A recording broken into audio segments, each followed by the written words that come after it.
Someone enters an empty hotel room. Silence, the smell of alcohol, light filtered through heavy curtains. On the floor, the body of a man who was once celebrated by crowds. Vincent Jackson, the giant of the gridiron, now just another forgotten guest in a small Florida town. Something doesn't add up. There are no signs of struggle, no farewell note.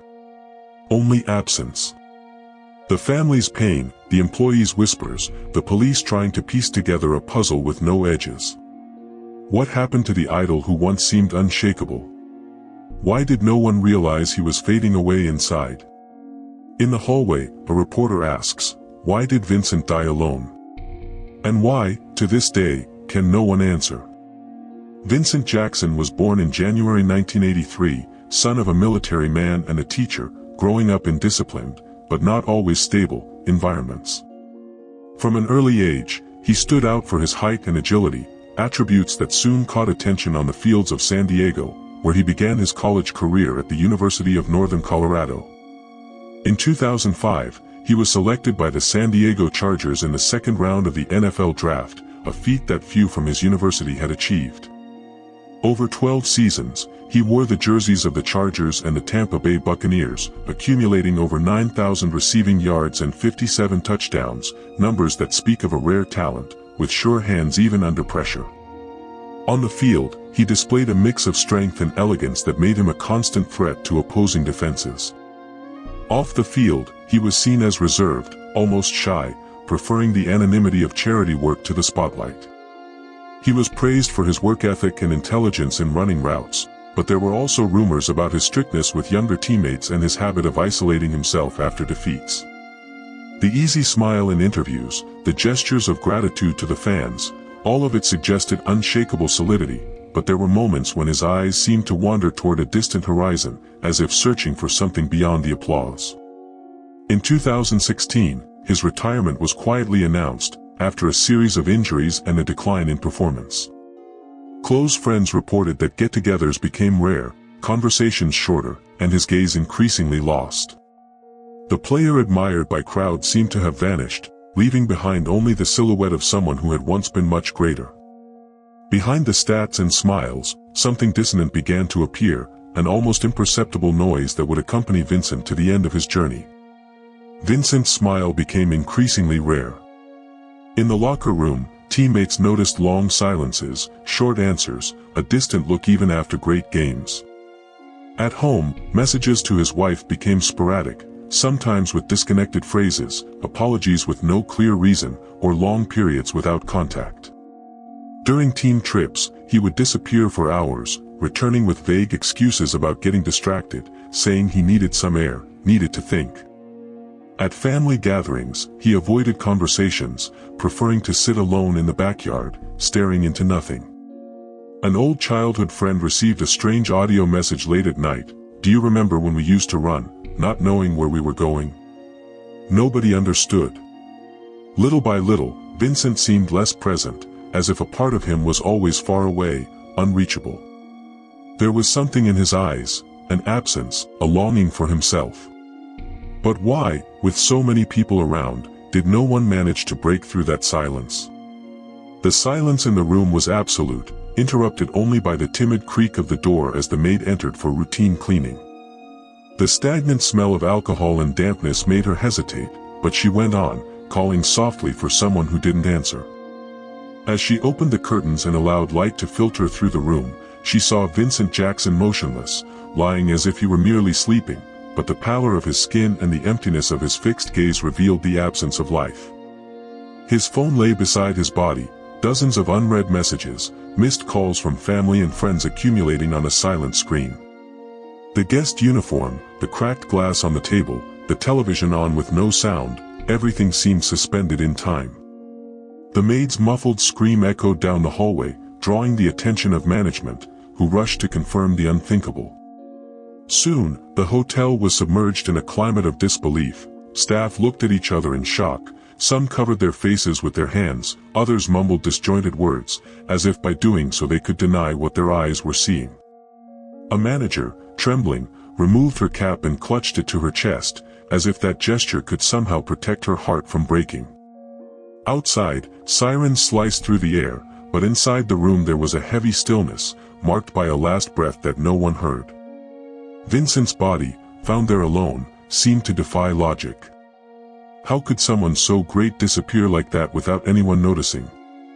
Amid the shock and the tears, there remained the strange impression that something was still slipping beyond understanding.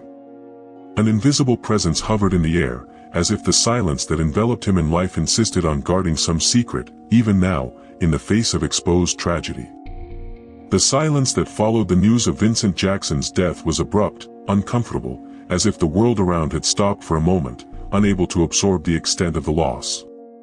In the days that followed, his social media remained static, untouched, without any farewell message or tribute. The profile, once visited by fans and friends, now displayed only old echoes, photos from games, frozen smiles, and motivational posts that seemed to come from another life. No explanatory message, no note from the family beyond a brief confirmation of his death, cold, formal, devoid of emotion.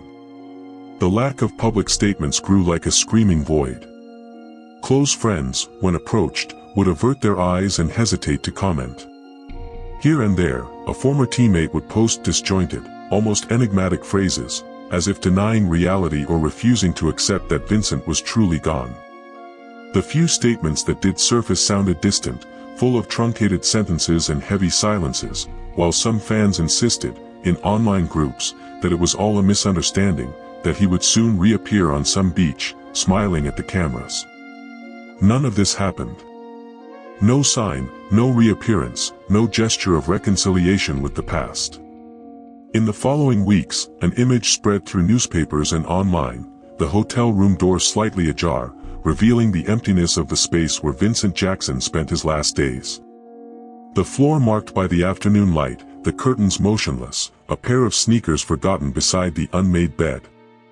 Everything there indicated that someone had been present, but was no longer. And in that oppressive silence, it was impossible to ignore, Vincent Jackson was no longer the same, or perhaps, he never truly was, for anyone but himself. Waking up no longer brings relief. The white ceiling of the hotel room seems to collapse onto the chest, every shadow on the walls grows larger, changes shape, threatens. The phone vibrates somewhere in the room, but the sound is distant, muffled as if underwater. Time drags on, and memories of the floodlit fields emerge as distorted echoes, mingled with voices whispering inaudible accusations.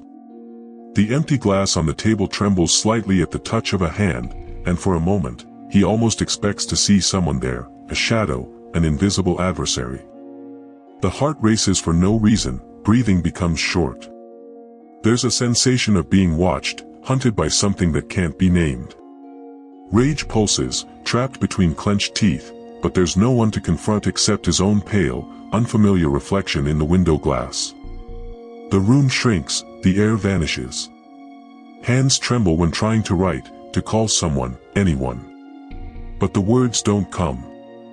Fear mixes with shame, thoughts collide and everything loses meaning. Every object around seems strange, out of place, almost hostile. There is no way out, no reason, just the weight of all that once was and the growing terror of what is to come. Suddenly, nothing obeys his will. Emotions explode, uncontrollable, and his own body seems to move on its own, as if it's been abandoned from within. The silent struggle against what no one else sees turns into surrender. Everything slips from his grasp, and all that remains is the absolute void, the certainty that he has lost even himself. The news of Vincent Jackson's death spread quickly, but it was received in very different ways. In the sports press, headlines blared words like tragedy and mystery, while commentators were divided between paying tribute to his career and questioning the behind-the-scenes of his life after retirement. A former teammate, in an interview, said with a choked voice, he was a warrior on the field, but nobody had any idea of the weight he carried off it. On social media, fans mourned the loss, but the tone varied. Some passionately defended Vincent. The system abandons our athletes when the lights go out, wrote one supporter, accompanying the message with an old video of a touchdown. Others, however, suggested personal responsibility, questioning his choices and the abuse of alcohol, leaving cold and even cruel comments under tribute posts. The NFL issued a standard note of condolence, mentioning Vincent's contributions to the sport and the community. The statement was swiftly criticized by activists and former players. They use nice words but continue to ignore the damage of CTE. In several cities, small groups of fans gathered in silent protests, holding signs with phrases like "How many more?" and "CTE kills in silence," while others hesitated to speak out, unsure how to interpret the death of an idol who once seemed untouchable. On a sports radio show, a host summed up the atmosphere of uncertainty. Some say the problem was him, some say the problem is the sport. Deep down, nobody really knows how to cope with what happened. In the end, a phrase scribbled on an improvised mural in front of the hotel where he died remained: "Vincent's silence speaks for all of us." The phone rings loudly in the middle of the night and no one is prepared for what comes next. The police knock on the Jackson family's door with a search warrant in hand. They want answers, they want documents, they want to understand what really happened in Vincent's final days. The investigation, once discreet, now takes on official contours, and the name Jackson appears in headlines alongside the word "suspicion." The hotel becomes a crime scene. Security camera footage is analyzed. The circle of close associates is formally interrogated. A court order determines that all of Vincent's assets are to be frozen until the case is clarified. The first accusation arises: concealing relevant information regarding the investigation of the circumstances of death. There is no turning back now. After the formal accusation, Vincent sat before the investigators. The atmosphere was tense, the air heavy with unasked questions and answers that were never given. He remained silent, his gaze lost on some distant point, as if searching in the void for an impossible explanation. No words, no confession, no protest of innocence. Only silence. A silence that grew, uncomfortable, echoing between the walls and in the hearts of those waiting for any reaction. Friends and family tried to decipher his face, searching for clues, hesitations, some gesture that might indicate regret or revolt. But nothing.